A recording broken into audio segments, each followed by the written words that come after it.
Do you have a small garden, but a big idea? Do you know what you'd like it to look like, but no idea really of where to begin? Well, you're not alone. Over the last year, I've been working with people right across the country, helping them to make their garden dreams become reality. Monty Don has listened to their hopes and plans. It's absolutely crazy idea, and I love it. He's given advice. Don't be frightened to push plants into crevices. And he's rolled up his sleeves. Let's not talk about it, let's just do it. Talk about a lean, mean gardening machine. Things haven't always gone to plan. I thought we were going to make 4 raised beds. I'm a bit worried that we might have killed it. But it's been worth it. What a beautiful garden. So happy. Thank you, Monty. Cheers. I do believe that however small your garden is, everybody can cultivate a big dream.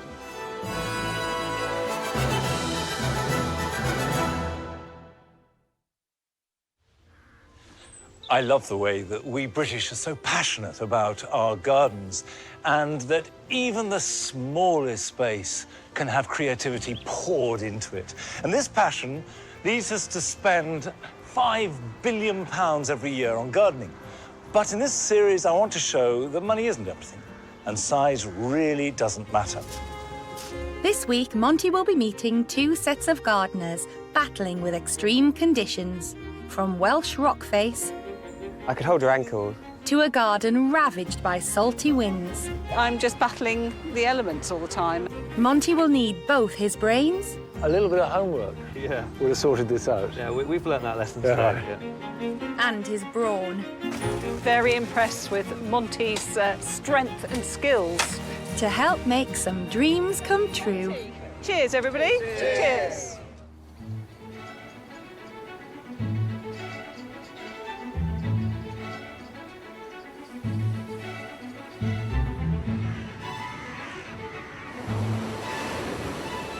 Our first garden is just a stone's throw from Hayling Island Beach in Hampshire.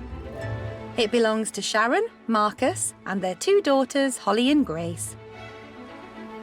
Come on. Yeah, the beach is really the big attraction for us. We're not alone. A lot of people like living by the sea, and the water certainly has a great appeal.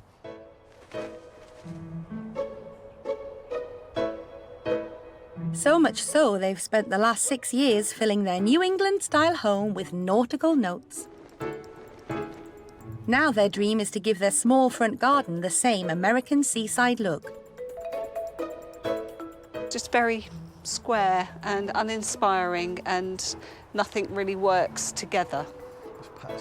The lawn has just sort of become worse and worse. It's very uneven. It doesn't grow very well. It's just dead. And the trampoline has become a bit of an eyesore. And when it comes to the plants, Sharon is ready to throw in the trowel. Most disappointing, I think, is this yew tree. I really love this yew tree. So the top half is thriving and is doing really nicely, but the bottom half, for some reason, has just died. The only thing that does make sense in the garden to me is the Christmas tree, but it's probably the only thing I'd really want to save in the garden.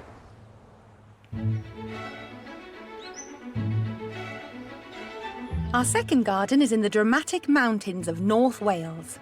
After falling in love with a beautiful landscape, Adam and his partner Andy made a snap decision to up sticks from their city centre home and move to the picturesque village of Corris. We were right in the centre of Bournemouth, and towards the end of being there, I just felt really hemmed in. I wanted that feeling of space, and we certainly got that here. You know. Hello, pigs. In search of self-sufficiency, they decided to start a small holding. The key thing for us was, when we moved here, to make a living from our home. I love going around in the morning, feeding the chickens, the pigs, the ducks. Hello, duckies. Keeping them is really lovely, and then we get the bonus of the eggs and the meat. One of them's growing quite a lot faster than the other one. Oi, stop it. After 2 years of digging deep to establish the small holding, they now want to focus on creating a space to enjoy the fruits of their labour.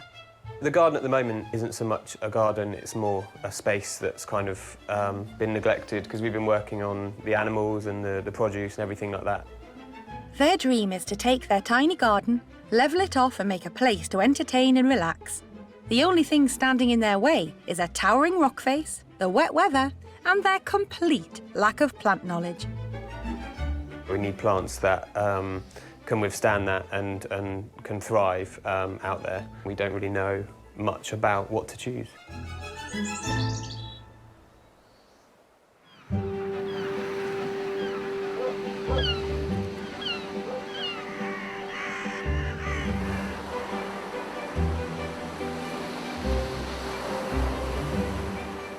It's late autumn on Hayling Island. Sharon and Marcus have the daunting task of showing the country's top gardener round their rather dishevelled front garden. So this is the area, is it? Yes. As you can see, the grass is a bit threadbare in parts, and the planting doesn't look very great. It's just very square. Let me just be quite clear. The sea is, what, 300 yards away? Be about that. Yeah. So do you get really strong winds coming in? Very strong winds, often for days at a time, and a lot of salt. Actually, that's probably the bigger problem. Right. So whatever you plant must be adapted to salt. Absolutely. And we've realised there's no point fighting that. OK, what's the grand plan? The grand plan is a Cape Cod beachy style garden. Crikey. As we stand on grass with small borders. Yeah. It's probably hard to imagine now, I think, to take up all this turf, put some new turf down, and as part of that process, maybe a wooden boardwalk from that gate going towards this gate, and then try and dig a big hole and sink the trampoline down. Do you have to have the trampoline? Yes, we do. 13-year-old daughter, she competes regionally at trampolining, and so she does need it for her practice. Since they must keep the trampoline, Sharon and Marcus have come up with a sensible idea of sinking it into the ground. They also plan to returf the lawn and add a wooden boardwalk to give the garden a seaside look. So far, so good. But Monty is about to give them a reality check on their beach dream. I mean, when you talked about keeping some grass, I personally would say it's a very bad idea. Just won't look good. No. I have thought about that, and I have thought about, you know, sort of stones, again, the very beachy feel to it. But, you know, the girls do like to sit out here. And it's not just the lawn that Monty wants to do away with. Your Christmas tree, is that essential? We do like the Christmas tree. Well, must it really stay? We both really love pine trees, and We'd like to keep it somewhere. As it is, looking like a Christmas tree, it doesn't fit with my concept of a Cape Cod sort of beach garden going down. It would move very easily. The next obvious question is, you want to rip everything out, you want to move things around, you're digging holes, you're making decking. What's your budget? It's a very small budget. We only have £1,000. I mean, £1,000 is really tricky. If you sort of squeeze an extra 500, Yes, yeah. that would transform the planting, say. If we have to find a couple more hundred for the plants, I would like to get it right first time, because I think over the 6 years that we've lived here, I've probably wasted between £700 and £800 on things that haven't survived. Right, so I mean, that's a really good point, is that if you don't plan it and you don't spend your money wisely, it's real loss. I mean, you waste it. Yes, definitely. My suggestions for Sharon and Marcus' beach garden are a little more radical. I'd like to take up the turf and cover their garden in pebbles, and plants that can resist this very salty environment. And although their Christmas tree is the one plant that is flourishing, in my opinion, it has to go. I think the crucial thing is that they remain true to the basic idea. And this is the inspiration. Here is the sea. Here are the plants. Yeah, I think there are things which you automatically assume need to be part of a garden, like a lawn. I think it's very ingrained that, you know, a lawn has to stay as part of a garden. As long as they don't lose their nerve, I think it'll be really, really good. Obviously, Monty had other ideas to what Marcus and I had initially thought about. I think he's made me realise that we can't do a half-hearted job. If you're going to have a beachy theme, it needs to be properly beachy. It's been a few weeks since Monty left, and Sharon and Marcus have had to make some difficult decisions. But Marcus is a man with a plan. Or is it more of a case of a boy with a new toy? Well, the plan for the day is to get as much of the heavy digging done as possible. I have only got the digger for a day, and it is the first time I've driven a digger, so it's all going to be a little bit of a learning curve. We've taken on board some of Monty's suggestions, and in fact, taking the Christmas tree out is one of the things that he said, because it wouldn't grow on a beach. This could take a while. Monty might approve of the plan, but not the way it's being executed. Trees should be moved with as much earth as possible around their roots. Just as well, spruces like this are particularly resilient. It's not the most delicate way to do it. At least he has the support of his wife. Bit shocked by the hole. The Christmas tree's gone, and I think I've mentioned previously the Christmas tree was very important to me. I think what we've decided is we will probably try and keep it alive and use it as our Christmas tree this year. If Marcus doesn't kill it in the meantime.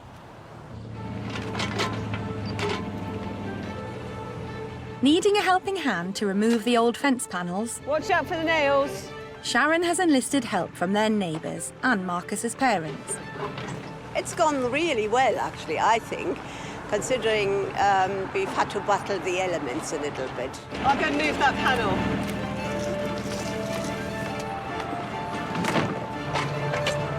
Yeah, it's coming. It's coming. Digging out the fence posts is proving to be much harder than they expected. Want me to try and dig it out a bit so you can Even see? the digger won't move the roots, so I don't think you're going to be able to do very much. You can try, but I don't understand how big that lump of concrete is. It seems massive. Oh, no wonder we can't do that one. Look at the size of this one. While Marcus is overcoming obstacles, Sharon has also realised she has hit a major snag. Thinking through our budget of the initial £1,000, it's not going to be enough. We've already used a huge chunk of that on fencing. And, you know, I hadn't factored in things like concrete and the shingle that needs to go in, the posts and things like that. Monty suggested that we'd probably need to spend about £500 on planting.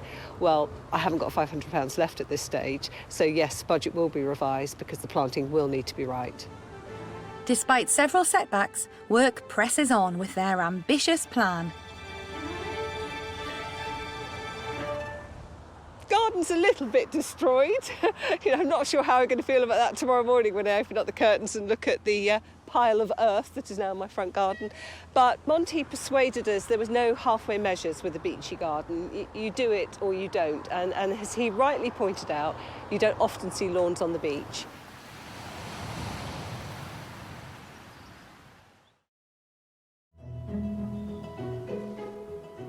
Today in North Wales, it's Adam and Andy's turn to share their dream plans with Monty. Until now, they've been concentrating on their small holding. But they have ambitious plans for their plot, which is all of 3 metres by 3 metres square. We need a space that is a garden, that is effectively somewhere where we can have a drink, chill out, when we're not doing all of the jobs that we're doing.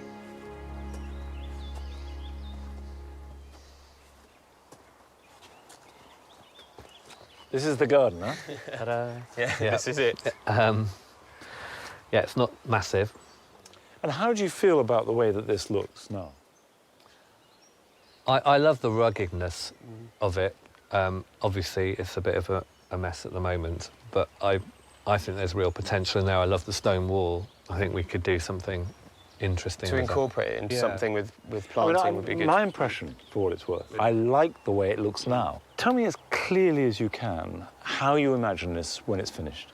In terms of the space, we've got the area, the chance to change the roof of this shed here into a flat deck to stand on. So the idea is that we can get a bigger space than we have now, so that we can... It would double your space, wouldn't it? Yeah. And a defined area for eating on the table. Yeah. Adam and Andy dream of having space to relax and have come up with an ingenious solution. By levelling off the shed roof Adding wooden decking, they will double the size of their new garden. It's a practical solution, but not necessarily the prettiest. I mean, one of the problems I have about this is the conjunction between a deck and all the associations of the materials and the way it looks with the naturalistic hillside. Yeah. So how are you going to marry those two? Because, quite frankly, decking can look naff. Yeah, I mean, I guess that's where we're hoping for some advice. And Could you have stone edging? I mean, could you make the whole thing stone? It's a stone place. Possibly. yeah, yeah, You use the materials of the place. Yeah. You know, this place is about slate and stone. Yeah. Are there any particular plants that you love or want to include? That might be more your domain. herbs. I like the idea of being able to walk out of the door to pick some herbs. And then, of course, that bank, which, as a gardener, is the thing that excites me most. Yeah. I love it. And look, you've got the little foxgloves growing in here. And that's a little sort of spurge. And I don't even mind the grasses seeding themselves there. When it gets coarse, Yeah, I think you then have to weed. Yeah. Right. But you can plant in here. These are all little planting pockets. Yeah, A lot of alpine plants would love that. definitely. I think that'd be lovely. My interpretation of Adam and Andy's dream is based on their need to work with their environment. I think the new flat area should be replaced with local stone. They should have more pots bursting with flowers and herbs, and add alpine plants to the rocky bank. The idea of doing it now is a reality, isn't it? And although we always were going to do it, now we've got a timescale and we've got expectations on us, so it's great. And slightly scary. Yeah. The really exciting thing for me is that bank. And if I can persuade them that there is a world of plants that is fascinating, that also relates to their love of the place, then that will be a real development.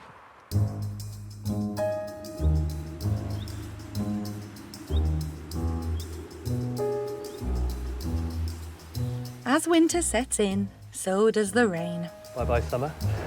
Adam and Andy's dream is to create a relaxing space where they can entertain. At the end of his last visit, Monty left them clear instructions to clear up the mess, including the death trap paving slabs. Well, from the house, there's a few that are okay, and then as you come out to here, they get really wobbly, so we're going to take them all out, and then we'll level the ground so that it's usable. Because at the moment, when we had a party before, you've got people stood around, and they're kind of stepping off the step, or the slate's moving, and they're all wobbling around. And once you've had a few drinks, it's kind of like, uh-oh. We'll have an idea. While Adam continues with the hard landscaping, Andy has taken charge of weeding the rocky bank. I think for us, it's just making sure we're taking the right things out and leaving the right things in. It's better for wildlife to hand pull weeds rather than use pesticides, but that's not easy on a rock face. I'm trying to take out this dead bramble here, but by doing that, I may join the dead bramble. I could hold your ankle. I think the way to do it will be to get a ladder from that way. Adam and Andy couldn't be more enthusiastic, but even they admit they don't have much of a clue. Gardening is something new to us, you know, it's not something that we've done a lot of in the past. I think the bit we don't know a lot about is the right kind of plants to choose and the maintenance of those plants. We're certainly planting and gardening novices, definitely. Taking self-sufficiency to the limit, they've decided to spend as little as possible on their dream. Only time will tell if their plan will work. Cup of tea. I think considering it has been pelting down all afternoon, when you see what we've managed to do despite that, it's really encouraging, isn't it? Yeah. Hot bath, a glass of wine. While Corris has been suffering rains, back in Hayling, winter was about to do its worst.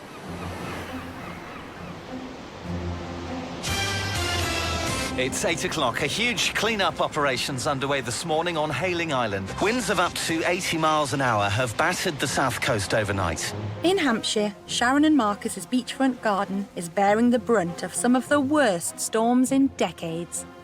It's been a very unusual winter, actually. It's been extremely stormy. We've seen the tide and the waves come higher than I can ever remember. Yeah, it was far from ideal gardening weather, that's for sure. As the winds subside, the shoreline is left scattered with driftwood. With the budget spent, Marcus quickly snaps up the free building material. Marcus is great because he can basically build anything I want. He's got a nice workshop here, so he can do all the work himself, and he really enjoys it. I mean, he makes garden furniture as a bit of a hobby, as a sideline. What I'm starting to do is just make up the framework for the boardwalk path. Until this actually goes together, I'm not sure that it's definitely going to work, but the idea is there, and in principle, it's going to work. Marcus and Sharon are racing ahead to achieve their dream beach garden. The next task is to lift the turf, lay a weed-suppressing membrane, and pour on 7 tons of pebbles. It's quick to do, but even so, Sharon can't resist taking a shortcut. We made the decision not to take up the turf because it was an expense that we didn't really need, given our quite tight budget. We don't feel we're going to have any real issues with that. Taking the easy option could be a decision they regret, especially with a gardening guru on his way. So Monty might be a little bit surprised or disappointed that we've perhaps compromised on some of the things that he suggested. Hopefully, you know, when he comes next week, he's going to see a good blank canvas to be working with, and he can then give us advice on the area that he specialises in, which is the planting side of things.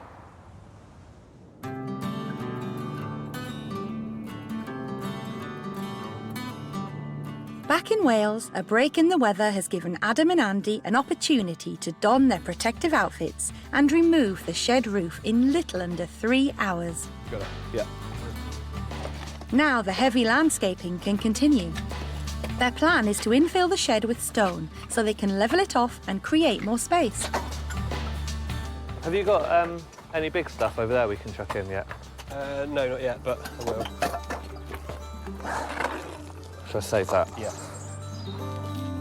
As usual, the pair are doing all the work themselves in order to be as cost-effective as possible. Well, so far the budget is pretty minimal.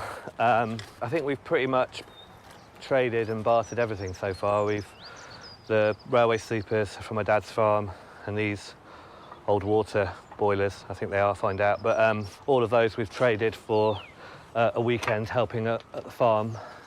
I think so far we've probably bought maybe a bag of cement and a bag of sand to put the sleepers in, and that's it. So hopefully we can kind of carry on along that vein.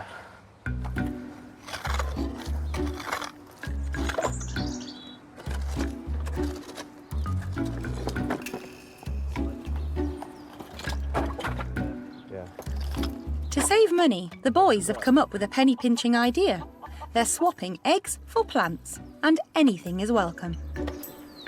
Hello. Yeah, got you some plants. Oh, wow, thank you very much. Ladybug. Oh, wow. Better late than never. Oh, awesome. There we go, eggs. Oh, thank you very much. That was wild garlic. Wild garlic, got to taste it. Oh, it's lovely. So, That's great. it's all yours. Thank you very much. Do you want some eggs? No. I owe you an egg. Oh, look at I that. haven't fully laid today, so Oh, next right. time you're passing. You're not working them overtime, are you? Yeah. Well, people keep giving us plants, so we're trying to squeeze the eggs out of them as fast as we can. Having the small holding, it's a real connection for everybody. You know, the village, the people in the village are amazing. They love what we're doing, and it's a really nice talking point. Hello. Hello. You all right? Well, everyone talks about the boys. It's the boys with the pigs, the boys with the hens. I just thought they'd be here for a couple of months and then gone. And they hadn't got beards, so I thought they would definitely go. God, these are so beautiful. So all in all, good chops, I think, you know. But it's basically 2 types of townies. those who come with no idea what the countryside's with their dreams. And it takes them years to sort out their problems and to make a mess of it, learning the hard way. And then it's the naturals. And the lads here are, I would say, two of the naturals. They just know what to do. It's been a long day, moving literally a shed load of stone. But Adam and Andy are proud of their achievement. I think it feels bigger than I thought it would, which is nice, because there's always that danger that it's going to be a bit of a disappointment. But I think And it already being looks this like far it's forward, always been here, doesn't it? Yeah. Despite their laid-back attitude, the boys are anxious about Monty's next visit. I think the aim is before Monty's visit is to have a real blank canvas, because we really need his help with the planting side of things. And we really could do with a bit of a hand with that, couldn't we?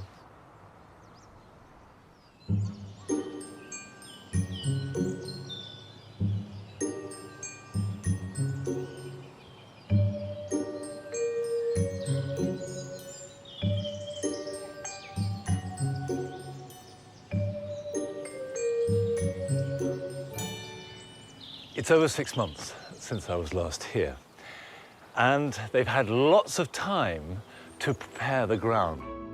I'm hoping that by now they've removed that ugly roof and given the rocky bank a good weed. But the crucial thing that I'm hoping that Adam and Andy will have done is to do their homework on the kind of plants they want.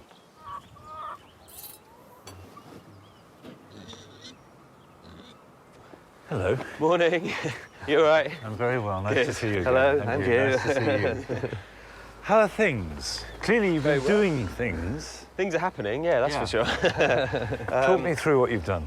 Well, we've been sort of focusing on the hard landscaping, and we've taken the roof off the shed and built this wall across to tie in with See, it looks as though it's always been like that. That's the main thing, isn't it? It's Slate, isn't it? really Yeah. effective. Absolutely. It just looks like it's always been a wall garden. Yeah.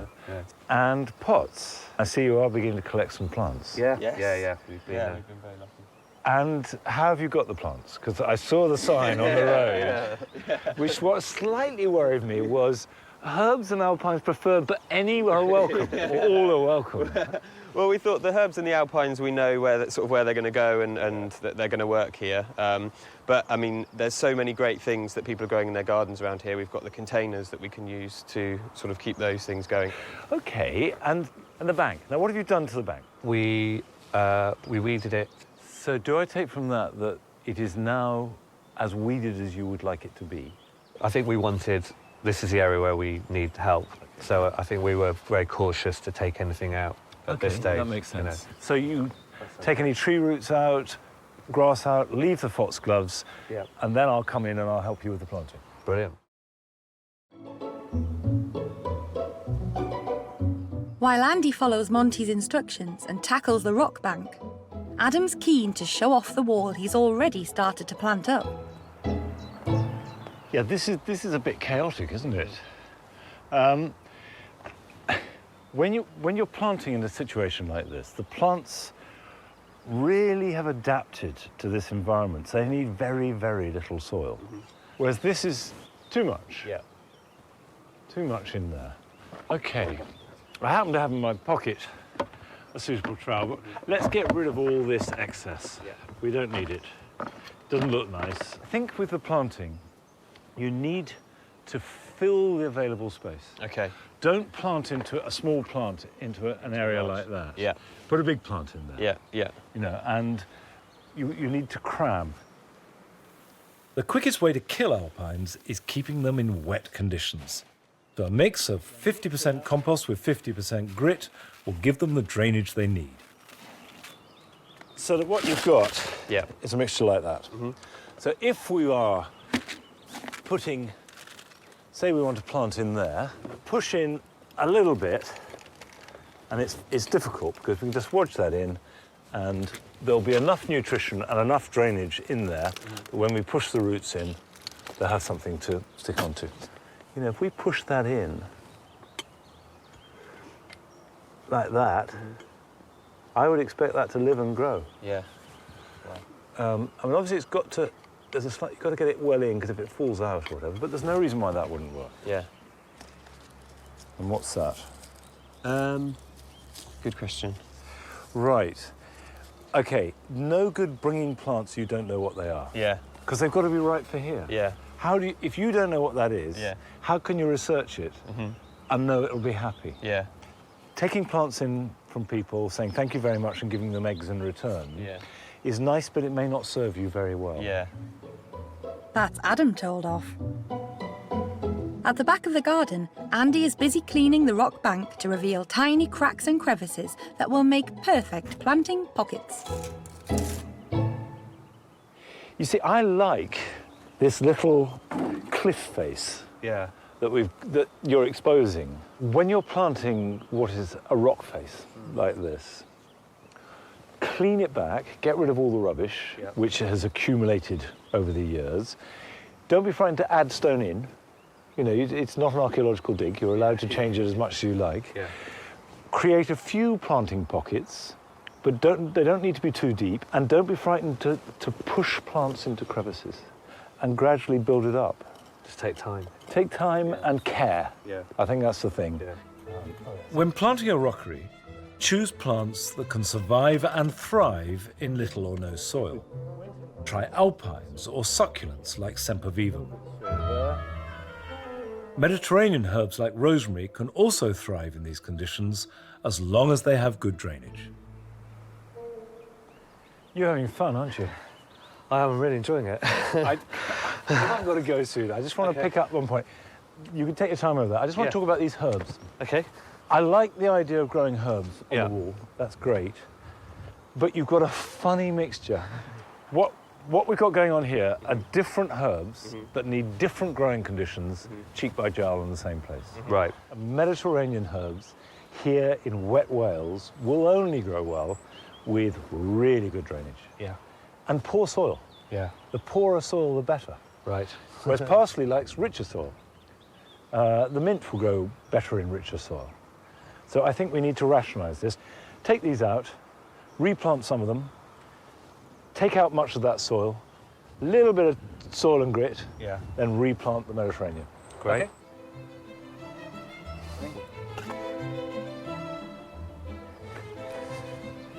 Why did you choose this type of soil for these particular herbs? Lack of knowledge, I think. Right, you just bunged them in. Yeah, yeah. A little bit of homework Yeah. would have sorted this out. Yeah, we've learned that lesson today. Yeah. Time? Yep. Today has been quite an education for Adam and Andy, but there's one subject they can get full marks on. That's good. How much do you think you spent so far? Give me a ballpark figure. What do you think so far in cash you spent? About 50 quid. I mean, that is astonishing. Astonishing. I mean, I think we kind of picked that up from doing the small holding as well. We, you know, keeping things as tight as possible, because everything that you do that costs money is something else you can't do elsewhere. What would really transform this garden before I come back is if you could bear it, to invest double that amount to spend on plants that you research and know you really want and that would grow well here. Because I think that would transform it. Brilliant. Thank you very much.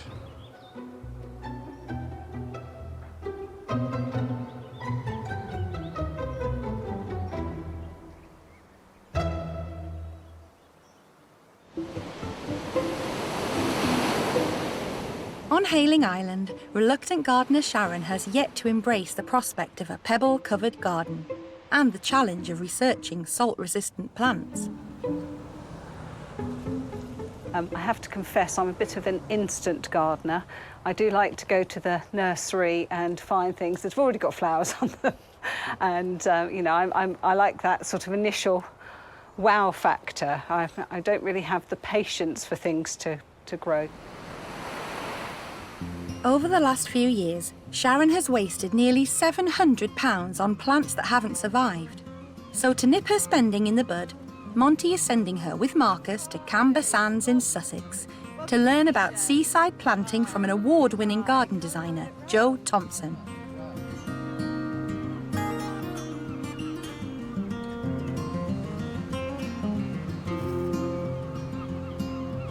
Marcus sees potential for planting among pebbles, but Sharon is still hanging on to her lawn.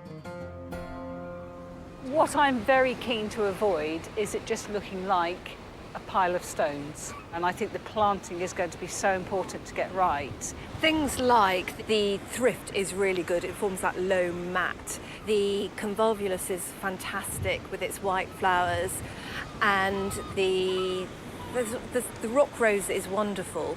And the plant that's behind you that seems to be spreading quite nicely. Now, I didn't plant this plant. It's Lampranthus. That's a free plant. So that's just coming here from the beach, from the natural environment? Okay. And that's what the great thing is about this location, is that I think the wind's bringing seeds in, the birds are bringing seeds in. So even if you think something is a weed, I'd say, you know, give it a chance. Give it a chance, definitely.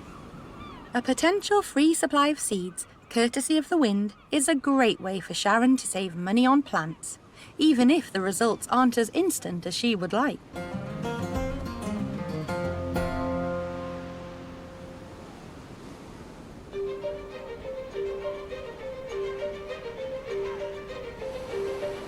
Last autumn, I came to Hayling Island on the Hampshire coast to help Sharon and Marcus create their dream beach garden.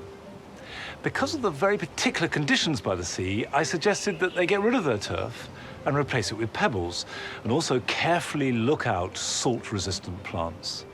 They wanted to keep the trampoline, but have decided to bury it so it's less of an eyesore. Now, I've come back to see how they're getting on, but there's one big question I want to resolve first. Have they got rid of that Christmas tree? Can you see what we've done so far? So we got rid of the lawn. You got rid of the lawn. You got a little bit of stone in. A little bit of stone. To see just a mass of stones down when you've been used to a lawn is quite a different look. Personally, it's sufficiently unusual in a garden to be stimulating and interesting. Right. You know, whereas lawn, you do see everywhere. Yes. And it's not only the lawn that's gone. You've got rid of the Christmas tree. Oh. I was so worried you were going to keep that. But we did repurpose it. It's moved to Marcus's parents. So It still lives. It lives on, and it's growing really well. I think if you and I go through the plants you've got, sort out the ones that you know you want in that section there, look in the back garden, see if there's anything there we can move, divide, and add to it. Okay. And then we start planting. The first task of the day is to uproot a large phormium from the back garden, a job Sharon is very happy to stand back and allow Monty to manhandle. Very impressed with Monty's strength and skills, because it's a very tight place and it's a big plant. It's heavy. With the phormium uprooted, the next step is to clear the stones and cut a hole in the polypropylene fabric. A landscaping fabric like this is designed to block all light, but let water through. Okay. So it's porous, essentially. Yeah. The water goes between the weave. It should stop most weeds. And you can plant through it. And it's very simple. What you do, you don't cut a hole, you cut across. So you just cut it, and it cuts very, very easily, like that. And then again across, like that. And then you just fold back the quarters. And like that. And like that. Plant into that space, then fold that back down around the plant. So, right, let's put this into position.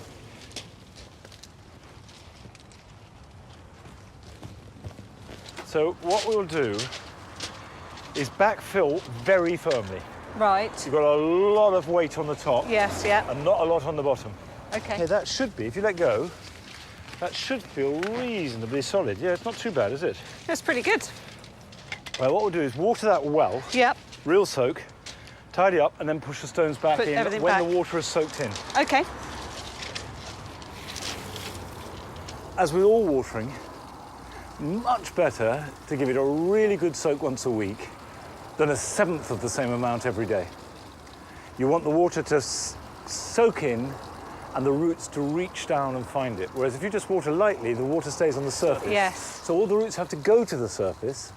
So then, when it's dry, they dry up much quicker. Right. Monty's advice seems to be sinking in. But just as Sharon was going to the top of the class, Monty spots that the turf hasn't been lifted. It's a lazy decision that could cause trouble later, and it's time for a telling off. So the turf hasn't been lifted? No, we just decided that it was a big expense, you know, to get the rest of the turf up, time-wise as well, and that putting the membrane down would kill it off anyway. But it does make digging a little bit difficult. Well, it was an interesting decision to make. Or it was a bad decision. OK.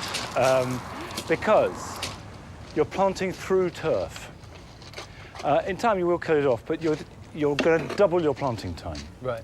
If you'd lifted the turf, Yes. even if you'd then inverted it, it would have been a good Right, idea. okay. So now you see that ground is compacted and not dug. Yeah. If you dug it all over, lifted the turf, dug it over, everything will grow much better and it'll be much easier planting. Right. But it's not a disaster. Not a complete disaster, anyway. Well, it's a good example how people who are inexperienced in this sort of thing think they can get away with things. Yes, yeah. No chance of that on Monty's watch. Once you get to the planting of a border, that's the good bit, that's the easy bit.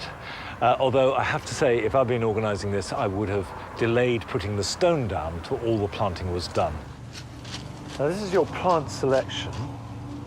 Why have you chosen these plants? They're all coastal plants. Right. That's one of the reasons. Tell me what you mean by coastal plants. They will tolerate the wind and the salt. Right. And also the soil conditions that we've got here. Yes. They're very hardy. You've got Angelica, you've got Thymes, you've got, I see you've got Allium, what is it, Christophii? Yes, Through yeah. there. So a good selection of plants that will cope with your very specific conditions. Sharon hasn't cut corners with her research, so they can get straight down to work.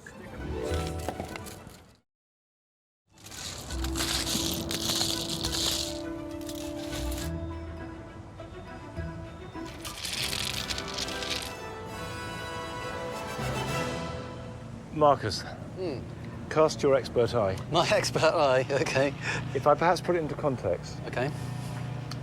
What I've tried to do, following Sharon's guidance, is get drifts of white and purple with the silver foliage. Okay. So the colours are weaving through. I guess my question would be, how big are those going to get? Because I think if I was laying out plants like that, I'd be thinking that in a year's time or 2 years' time, you're not going to see any of the stones. It's just going to be solid plants. If you feel it's too many for the effect you want, we can just take some out. No, I think it looks good now, but I'd say the easy mistake to make for an amateur gardener like me is to put too much in. And actually, the exact opposite is true. Really? The biggest mistake for the amateur gardener is to put too few in. Oh, is it? OK. Cram. There we go. Yeah, always cram. Oh, OK. Put too many plants in and then take them out. OK. Is that because you expect the worst, that some won't No, survive? no, because it just looks better. Because it looks better? It's too few plants, just doesn't feel adequate. No. Pile them in. I think the whole process has been about learning for us, because we knew nothing really about plants. I'm impressed that after years of killing plants, Sharon is now doing her research carefully. It's been great having Monty here today, because he's done some of the most amazing digging out work that we wouldn't have wanted to do ourselves. But I'm a little less impressed about the impatience when it comes to the actual gardening. And I do hope they're not tempted to cut too many corners before I come back again. Quick cup of tea? Very good. Cup of tea? Quick cup of tea. Quick cup of tea. Quick cup of tea before I go. I think you've earned one, Monty.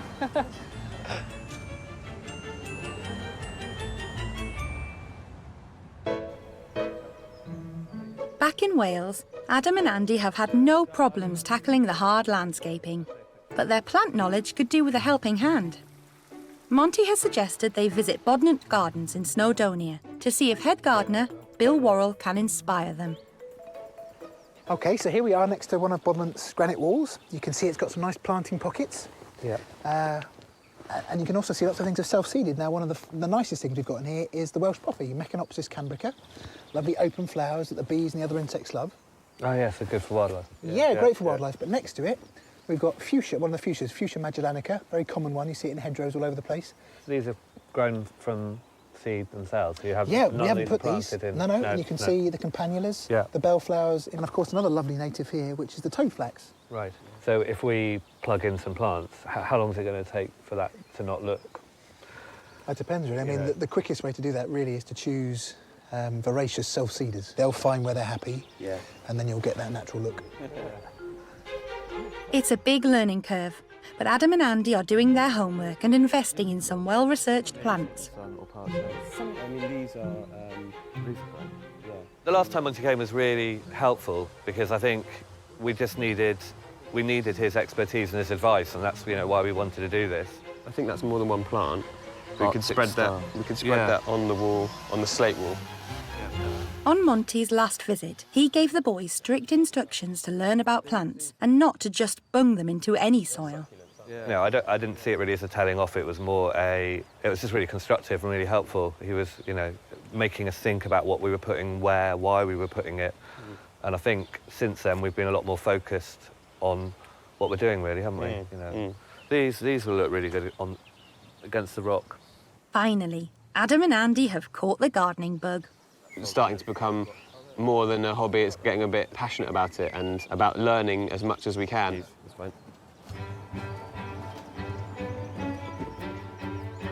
In less than 24 hours, Monty will be back for his final visit. And if that wasn't pressure enough, Adam and Andy are also inviting the entire village. When they first said they were doing it, I couldn't think how they could possibly think of making anything of what seemed to be just a junk hole, really. So I'm still waiting to be convinced. We'll wait and see.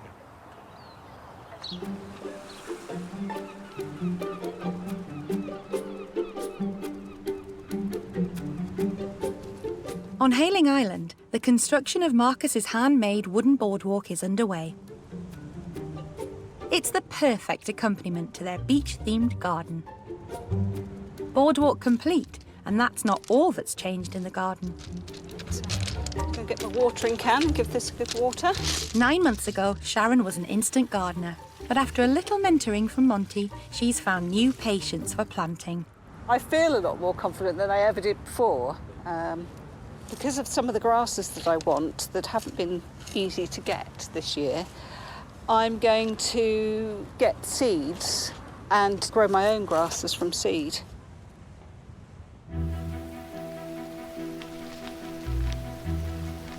After months of hard work, it's Adam and Andy's garden that's the first to be revealed. The heavens have opened, but Adam is far more concerned about Monty's impending visit. Knowing that somebody is coming to see what you're doing when you're doing it is a real driving force. Monty's like an exponential version of that. It's like, he's coming and he's actually told us and advised us on things, so it's like we want to show that we are listening and we are learning. A year ago when I came, there was nothing. There was just a hillside, some rocks, a few plants, hardly a yard and an old building. But they did have a dream.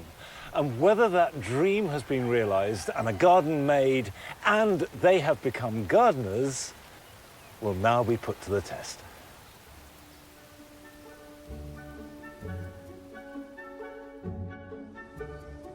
Last summer, Adam and Andy's garden was a neglected space.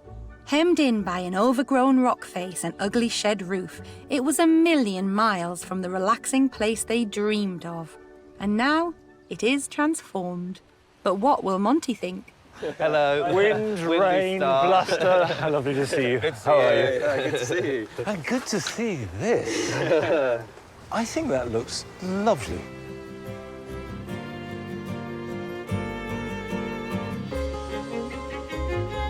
The old shed roof has been removed and levelled off, providing extra room for a dining area. The rock bank has been cleared back and planted with alpines and succulents, which over time will spread amongst the existing ferns and moss to create a natural-looking rockery. And plants in containers give a pleasant pop of colour, and the floor has been covered in slate from the local quarry, so that the garden as a whole blends with the Welsh landscape. I always felt that was potentially a really interesting feature. And you've made the most of it. You've taken the ferns and the moss and the stone of a Welsh hillside, and you've introduced Alpine, you know, some that come from Middle East, and brought them in without ruining what's there. That's a sophisticated and subtle game to play. Yeah, it's just been a balancing act of just making sure we didn't overpower the rock with plants and just paying attention to the colour and the shape of the delicate flowers against the solid rock. We're talking like gardeners, you know. that's what you do. Yeah. That's the way it's done. So that's a 100% success, I think. Fantastic. Now, I can see you've got many more pots than we had. My own feeling, looking at them, is it's so far not working quite as well as the bank. It looks like you're being a bit more timid about the planting than you need be. Because with pots, there are two things to bear in mind. The first is, if you're having one plant, it needs to be really spectacular. Yeah. If you're having more than one plant, then you need to pack them in. Yeah. And think that from day one, they've got to look good. Yeah. I do remember last time asking you why you had chosen certain plants, and you saying, don't know, they were just there, you know. Have you done your homework, as I suggested, and tried to find out about plants? Yeah, we've put a folder together. So you've got your... So we've got a plan, basically, of the garden, and then we've labelled out, say, for example, this is the rock, so we've labelled what we've planted. Our interest, everything, has just been sparked by it, so I think... Well, that's the best result. Yeah. Isn't it? Yeah.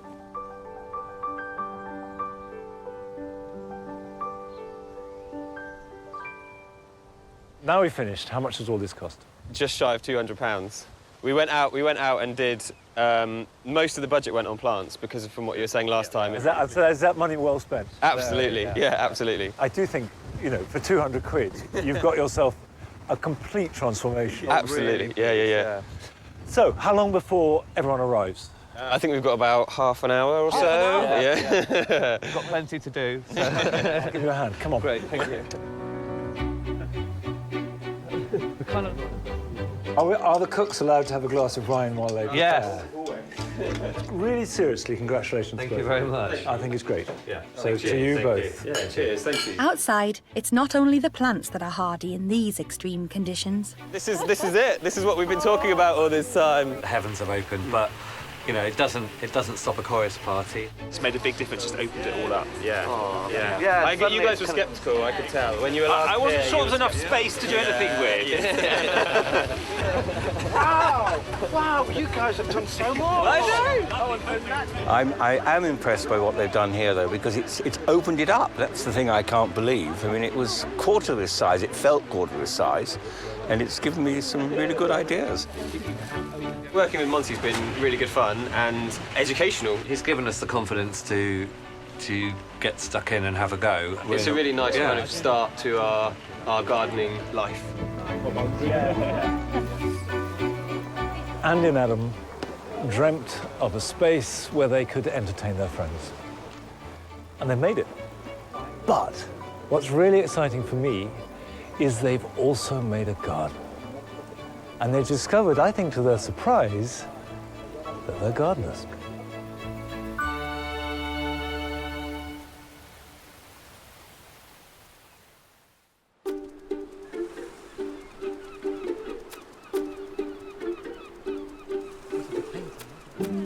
Back down south on Hayling Island, it's Marcus and Sharon's turn to feel the nerves about Monty's final visit.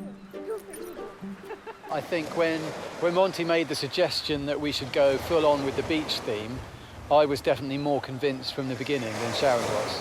I hope Monty likes it because I think we've compromised quite a lot from initially what we thought we were going to do, and it is very, very different to what it was before. Sort of buried in stones a bit.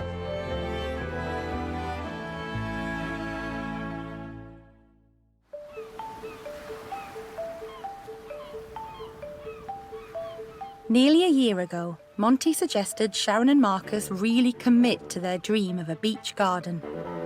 Today, he'll find out if they succeeded. Last autumn, Marcus and Sharon's garden was an uninspiring rectangle of battered lawn and dying plants. Now they've brought the beach to their home, After you, Monty. OK, here we go. Come and have a look. A beachy garden. Well, well, well. That's fantastic. That's worked really well. You happy? Very pleased. Really pleased. Very Yeah, happy. love it. Yes. Absolutely love it. The tatty lawn has now been replaced with over 7 tons of stones. Marcus has constructed a sweeping wooden boardwalk, and Sharon has added salt-resistant plants. Finally, the unsightly trampoline has been sunk where the Christmas tree once stood. You two have always had a clear idea of what you want, or what you like. Yes. And my only worry was that you would compromise it in some way. Yeah, that's what you said right at the beginning. Yeah, and that you haven't. You haven't. Here it is. Well, your advice not to compromise really inspired us. Well, certainly inspired me right from the beginning. I think that was the key to making it work, actually, was not trying to create a little bit of beach in a garden. It was just to do the whole thing. And it just looks so much better. And obviously all the plants have got to grow and establish themselves, and... I'm glad to see that the things we put in a few weeks ago are settling. Yes. The alliums are starting to come out. There doesn't seem to be any major casualties. What have you spent? I think it's about 1,600. Is it? Yeah. You think it's as much as that? I do, Yeah. yes, yeah. You've transformed your living space. How important is gardening to you? Well, it never was important to me. I used to be very much what I would call an instant gardener, and now I would have said 95% more thought into what's gone into this garden than I've ever given to plants before. I think that's where gardening starts to kick in, where you're thinking about the plants and the future of the plants rather than the present impact of what you've done. I think it's great. I think it's absolutely great, and I think you should both be very pleased and proud. Now it's the turn of friends and family to get their first glimpse of Marcus and Sharon's dream beach garden. This is it. So you on the trampoline. Mary, just come over here. This is the first time I've seen it. I'm really, really impressed, and it's credit to Marcus and Sharon for all the hard work they've done. It's amazing. Monty said we should have taken all the turf up, really, but it lets the water go through. And when The garden looks fantastic when it's rained. But I was expecting more sparseness. Yeah. It's a lot greener than I... that's what I thought as well. I absolutely love it now. It's done, but it was a lot of hard work for both of them. They really worked hard at it. And thank you, Monty. Thank you, honey. Cheers, everybody. Cheers. This is a good job, well done. Once the idea was conceived, Marcus and Sharon have executed it with remarkable lack of fuss. And what it proves to me is that a simple idea done well always works. And small gardens can take big ideas.